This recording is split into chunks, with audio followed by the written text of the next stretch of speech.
खुलुमबाय स्टुडियोआव उदांस्रि मुसाहारि बिटिआर सरकारा गिबियै निउक्लियास अमा आजायनाय फार्म बेखेवदों। बाक्सायाव सा सानजा ओनसोलाव गिबियै बिटिआर सरकारा बडलेण्ड अमा मिशननि सिङाव बेखेवदों निउक्लियास अमा आजायनाय फार्म। बाक्सा जिल्लानि बिटिसि 25 नं बागानपारा बियाब जफादं बिसिडिसिनि सिङाव दक्षिण मैथाबारि गामियाव बडलेण्ड अमा मिशननि सिङाव सा सानजा ओनसोलावनो गिबियै बिटिआरआव निउक्लियास अमा आजायनाय फार्म बेखेवदों। 5 कोटी रांजों लुफुंजानो गोनां बे फार्मखौ हाबाफारि बायदियै बेखेवनानै होयो बिटिआरनि गाहाय खुंगिरि प्रमद बर' बिथाङा।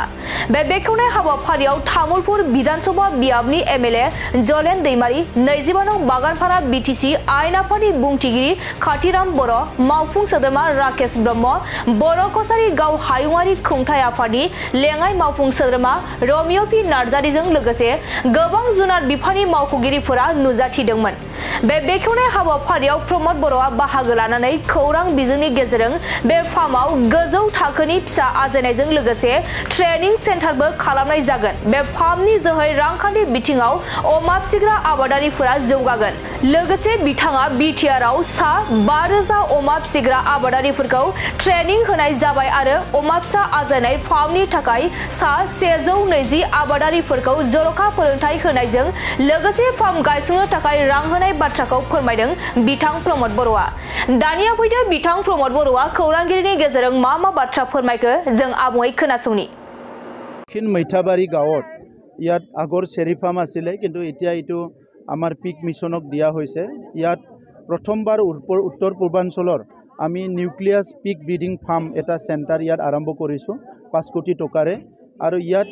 गाहरी पुआली उन्नत माনৰ गाहरी पुआली उत्पादन करार कारणे व्यवस्था रखा हबो आरो इटु ट्रेनिंग सेन्टारो हबो। इयात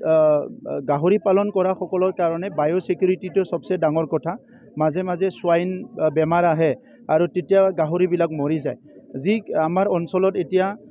100 পৰা 200 300 তেনেকুৱা गाहरी থকা फार्मारबिलाक इतिया लाहे लाहे उठी आहिছে। बहुते गाहरी पालन करा आरम्भ करिছে। जनजाति सकলৰ লগতো আৰু আমাৰ যিবিলাক খিলঞ্জীয়া জনগোষ্ঠী আছে সেই সকলো আজিকালি গাহৰি পালন কৰে। এটা দুটা জনগোষ্ঠীক বাদ দি সবলে গাহৰি মাংস খায় আৰু সেই হিচাপে আজিৰ সময়ত কি আছে এটো এটা ডাঙৰ এটা অৰ্থনীতি হ'ব পাৰে। আমি বহুত বছৰৰ পৰা দেখিলো ট্ৰাকে গাহৰি বাহিৰৰ পৰা আহে, ট্ৰেনে বাহিৰৰ পৰা আহে। গতিকে এটো আমি যেহেতু উত্তৰ পূৰ্বাঞ্চলত इटु सकलोए प्राय एटा दुटा जनगोष्ठीक बाद दी जेहेतु प्राय सकलोए इटु खाय आमी खूब भालके इटु एटा इंडास्ट्रीत लई जाब पारो, भाल एटा अर्थनीतित लई जाब पारो। सो ही कारणे बडोलेण्डत आमी हिटु टार्गेट लइसिलो आरो इतिया आमार सफल होवार फाले गय आछे कारण इतिमध्ये 5000 फार्मारक ट्रेनिंग दिया होय गल। 102 जन स्पेशियली 120 जनक स्पेशल ट्रेनिंग दिया होइसे ब्रिडिंग फार्मर कारणे। इहतक 5 लाख करी आरो 4 लाख करी टका दिया होइसे इतिमध्ये आरो इहते फार्म बिलाक बनाइसे। मैं आज इयाते गेरेमसा फार्म एटा गलु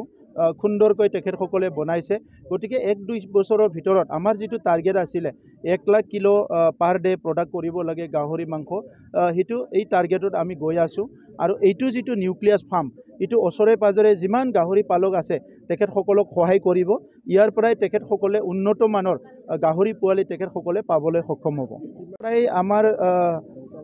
বডোলেণ্ডত যেটো আছে 60000তকৈ বেছিয়ে ডাইৰেক্টলি গাহৰি পালন কৰি আছে। সো সেই 60000টো আমি টাৰ্গেট কৰিছো কিন্তু আৰু সৰু সুৰা গাহৰি পালক বিলাক ধৰিলে লাখৰ ওপৰত আছে। গতিকে যিখিনি 60000টো আমি টাৰ্গেট কৰি প্লাই কাম কৰি আছো।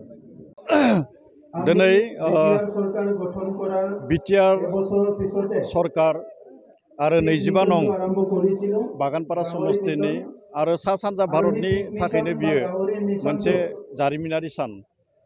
मानो होनोब्ला बेबायदि जि मोनसे फार्म बे फार्मा सा सानजा भारताव मोनसेल' दोङो आरो नैयो जोंनि बिटिआर ओनसोलाव बाक्सा जिल्लानि सिङाव थानाय 25 नं बागानपारा समस्तिनि जि दक्षिण मैथाबारि खोला मैथाबारि बे खोला मैथाबारियाव दिनै निउक्लियास ब्रिडिं पिग फार्म बेनि जि अन्थाइ खुन्थिया गायनाय बे अन्थाइ खुन्थिया गायनाय हाबाफारिया इतिमध्ये जाखांबाय आरो नैबे जि मोनसे निउक्लियास ब्रिडिं जितु पिग फार्म बे पिग फार्मनि गेजेरजों जिहेतु जों माने बिटिआरआव बिटिसि सरकारा जोंनि बिटिआरनि चिफ प्रमद बर' बिथांनि जि सरकार सालायनाय बे सरकार सालायनाया जिहेतु पिग मिशननि मोनसे पिक मिशन मुं दोननानै मोनसे माने बेवहाय जि मोनसे प्लेनिं खालामनाय जादों जि मोनसे बिथांखि लानाय जादों बे बिथांखिनिनो बेयो मोनसे नैबे जाफुंसारनाय दिनै आरो बेनि गेजेरजों जिहेतु बेवहाय जोङो बिटिआर ओनसोलाव जि अमा फिसिनाय जि जिउ खांनाय राहा बियो अमा फिसिनायजों लोगोसे जोङो गावनि जि जिउ खांनाय राहा बे जिउ खांनाय राहाखौ जोङो गोख्रों आरो गोग्गों खालामनो हायो माखासे मानि जोंहा माने आबादारिफोर दोङो जाय आबादारिफोरा अमा फिसियो जाय आबादारिफोरा माने अमा फिसिनानै गावनि जि रांखान्थि बे रांखान्थिखौ माने गोख्रों खालामनो हादों बेबायदि आबादारिफोर जोंनि बिटिआर ओनसोलाव दोङो जोंनि 22 नं बागानपारा समस्तियाव दोङो आरो बेबायदि आबादारिफोरा नैबे जि माने खोला मैथाबारियाव गायसनजानाय जि निउक्लियास ब्रिडिं पिग फार्म बेनि गेजेरजों माखासे मानि मुलाम्फा जागोन आरो बेनि गेजेरजों जोंनि जि गामियारि जि रांखान्थि बे रांखान्थिया मोनसे जौगानाय फैगोन जौगानाय थाखोआव फैगोन आरो जोङो गाव जि माने थांनानै थानायनि जि राहा जायखौ लिभलिहुड होननानै बुङो बे लिभलिहुडखौ जोङो बेनिफ्राय मोननो हागोन दा बेवहायथ' नैबे ओनसोलनि रायजो राजाफोरा जिहेतु जोङो माने ट्रेडिसनेलि जोङो बर'फोरा आथिखालाव बर'नि अनगायैबो गुबुनफोराबो बेखौ माने फालांगियारि नोजोरजों थांखियारि नोजोरजों अमा फिसिनो लादों आरो बे हिसाबैनो जिहेतु बर'फ्रा अमाखौ फिसिखायो गोदोनिफ्रायनो आरो आथिखालाव बर'फोराबो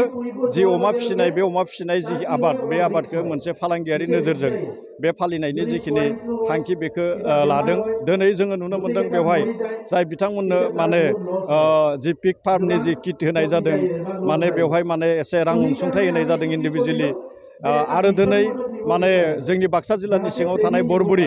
बरबुरियाव मोनसे गेरेमसा माने ससाइटि दोङो बे गेरेमसा ससाइटियावबो बे पिग फार्म जि अमानि फार्म बे अमानि फार्मखौ दिनै बेखेवनानै फैदों आरो गमामायैनो नैबे फार्मनि गेजेरजों नैबे खोला मैथामारियाव गायसनजानाय जि फार्म बे फार्मनि गेजेरजों ओनसोलजों लोगोसे गासै माने बिटिआर ओनसोल आरो सा सानजा भारताव बेजों माने मुलाम्फा जागोन होननानै जोङो बेखौ माने मा खालामनो हायो दे जोङो मिजिंथिनो हायो आरो बे मुलाम्फाबो जागोन जोंनि थाखाय मोनसे गोजोनथाव बेयो रादाब बे 2020 मायथाइनि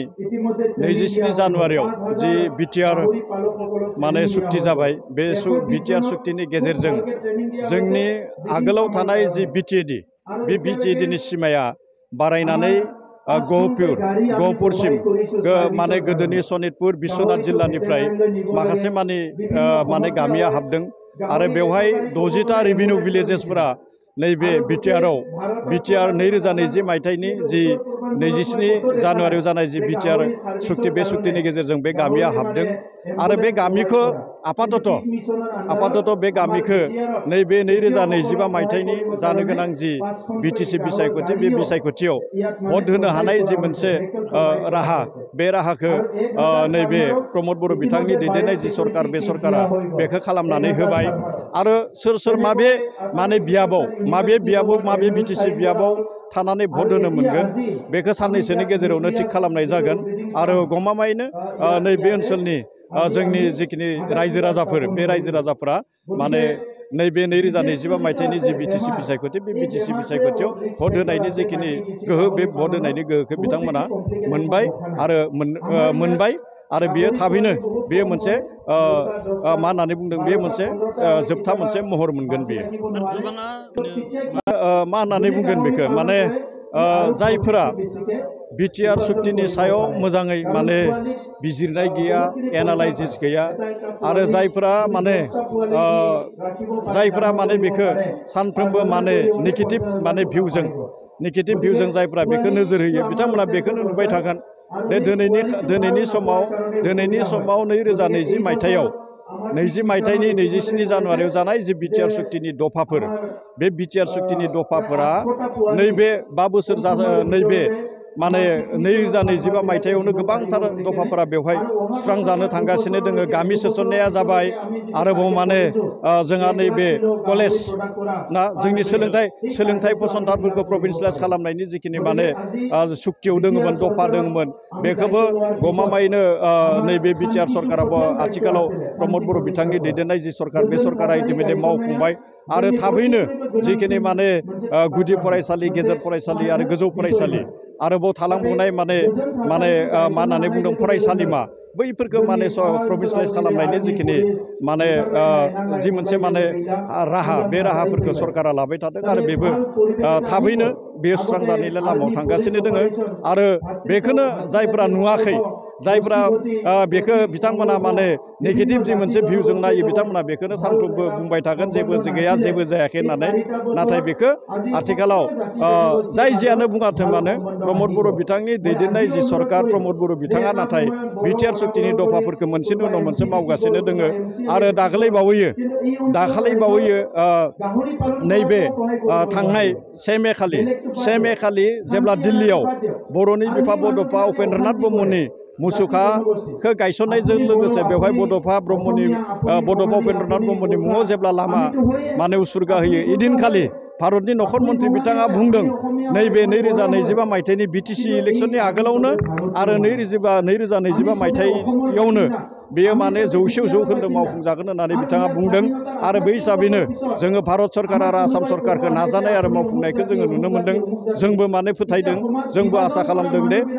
भारतनि नखर मन्थ्रि अमित शाह बिथाङा बुंनाय बायदिनो जोबोद थाबैनो 2020 मायथाइनि 27 जानुवारियाव जानाय